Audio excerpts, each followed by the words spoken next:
Hi, welcome. We're going to continue our studies in Luke's Gospel, and we're preparing for Jesus' death. This is the time that the church calls Lent. It's a period that we prepare for the death of Jesus on our behalf. And so there's nowhere better to study than this last week or so of Jesus' life. We've reached Luke chapter 22, and we're reading from verse 31. Simon, Simon, Satan has asked to sift all of you as wheat. But I have prayed for you, Simon, that your faith may not fail. And when you've turned back, strengthen your brothers. But he replied, Lord, I am ready to go with you to prison and to death. Jesus answered, I tell you, Peter, before the rooster crows today, you will deny 3 times that you know me. Then Jesus asked them, when I sent you without purse, bag, or sandals, did you lack anything? Nothing, they answered. He said to them, but now, if you have a purse, take it, and also a bag, and if you don't have a sword, sell your cloak and buy one. It's written, and he was numbered with the transgressors. And I tell you that this must be fulfilled in me. Yes, what is written about me is reaching its fulfillment. The disciples said, see, Lord, here are 2 swords. That's enough, he replied. Last week, we heard the disciples arguing about who was the greatest among them. And Jesus told them, if you want to be the greatest, you must be the servant of all. He was giving them a good example, but he was also talking about himself, that he was the greatest among them, the greatest that had ever lived, the source of life itself, and he had become the servant of all, most clearly seen in the death that was to come. Jesus is preparing them now for the time that he won't be with them in the same way as he had before.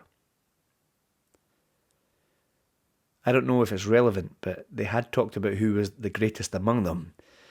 Jesus now turns to Peter, who did become one of their main leaders, and he says to him, Peter, the devil is going to try you really hard, but I've prayed for you that when you will return, that your faith won't fail, and that you will come back and strengthen your brothers. He then goes on to say to the rest of the disciples that what faces them is going to be incredibly difficult. He reminds them of the time he sent them out with nothing. He told them just to go on the road without extra resources and to seek the hospitality of those who would look after them as they went round sharing the gospel. He says, when I sent you out like that, how did you get on? Did you need anything? And the disciples say, no, we had everything we needed. But Jesus says, well, now you take the resources with you that you need. He talks about a purse or a cloak, the resources they need for the road. But maybe surprisingly, he talks about a sword. This is the hardest part, because we usually talk about Jesus as non-violent. But he tells them they'll need a sword. He tells them that he will be numbered amongst the transgressors. He's going to be considered a criminal, and that certainly is how he died. But maybe he's also pointing to the fact that he will be a public enemy, that the government will reject him, that they will seek his death and the death of his followers in time. They say to him, Jesus, we've got 2 swords, is that enough? And he says, oh, that's enough. Let's start with the most confusing part. Most of the Bible experts say that Jesus is being figurative or symbolic or speaking in metaphor. He doesn't actually want them to take a sword with them. And certainly when one of them uses a sword shortly after this in the Garden of Gethsemane, Jesus rebukes them. He tells them off and he heals the person that they cut. So We don't think Jesus really wants us to take a sword. But we must be prepared, or they must be prepared, for violent oppression. I think that he's pointing them towards what they will face, what's to come.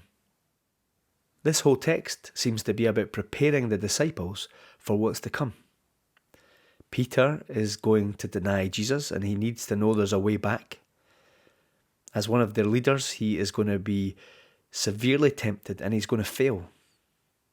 He will need a lot of grace, and I guess a lot of courage and trust in Jesus to come back from that. The rest of the disciples are going to face violent opposition, and that was certainly not just immediately at the time of Jesus, but later, as the early church grew. Exactly this they faced. Violent oppression, persecution, execution. Many of the disciples are rumoured to have died in excruciating ways, similar to Jesus. Jesus taught them different lessons at different times. When he sent them out before without any resources, he was showing that he was completely reliable, and that if he said it, they could do it, and they could trust him to look after them.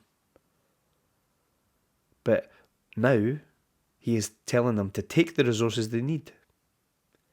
The lesson is different. He's preparing them for the fact that he won't be with them in the same way. We know that he'll be with them in spirit, although we find that later on in the narrative. But he won't be physically there. This had been the plight of God's people before, though. God's people had been exiled. God's people had been in danger. They had been removed from their homes. They had been dispersed, or captured, or taken into exile. And God had remained faithful through all of that. And he remains faithful to the early church as they grow and develop. The question is, what do we do with this text? Is it possible that we might again find ourselves in that position?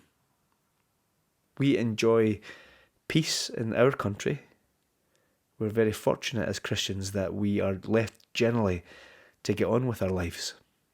Is it possible that a time may come where we will be in danger? Is it possible that a time will come again when we are made to feel unwelcome? The early church were considered a problem in Roman society because they would not swear allegiance to the emperor and to the Roman gods. Is it possible that we will find ourselves similarly unwelcome in our society, as many Christians still find themselves, because we won't swear allegiance or agreement or fealty to the right things? To God's exiled people in the Old Testament, and to the early church in the book of Revelation, we're told of beasts rising.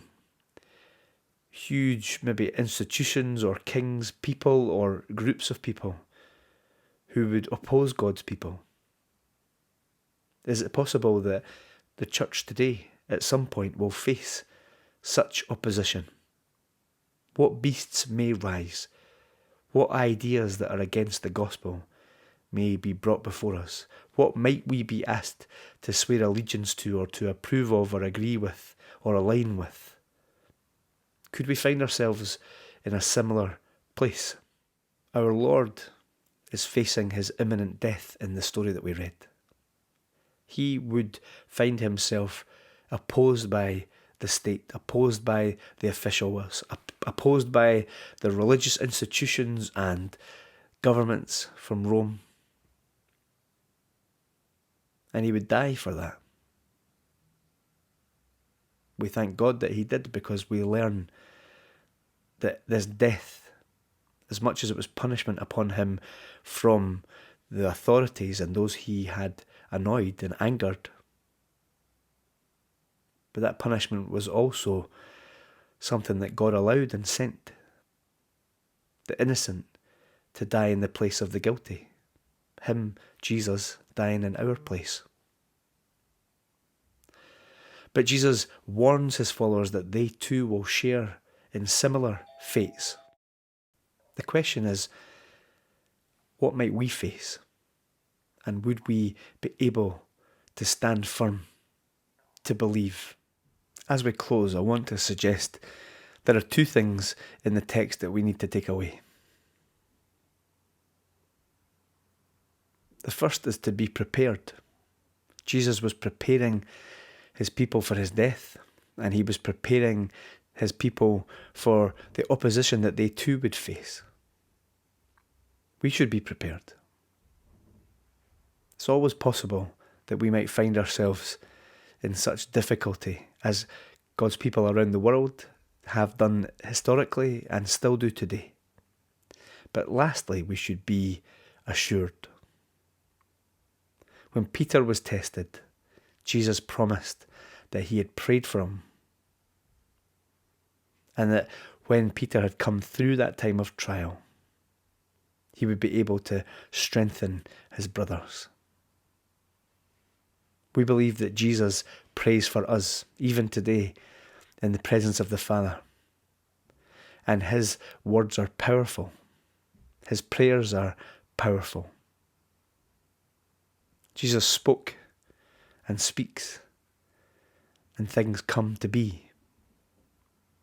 So we can trust that if we do face difficulty, and as we watch the church around the world face difficulty and oppression, we can trust in the powerful prayers of Jesus, that he speaks on our behalf, on behalf of the church, and that no matter what we face, no matter what beasts may rise up, no matter what opposition we might experience, Jesus remains faithful to his church, and he prays for us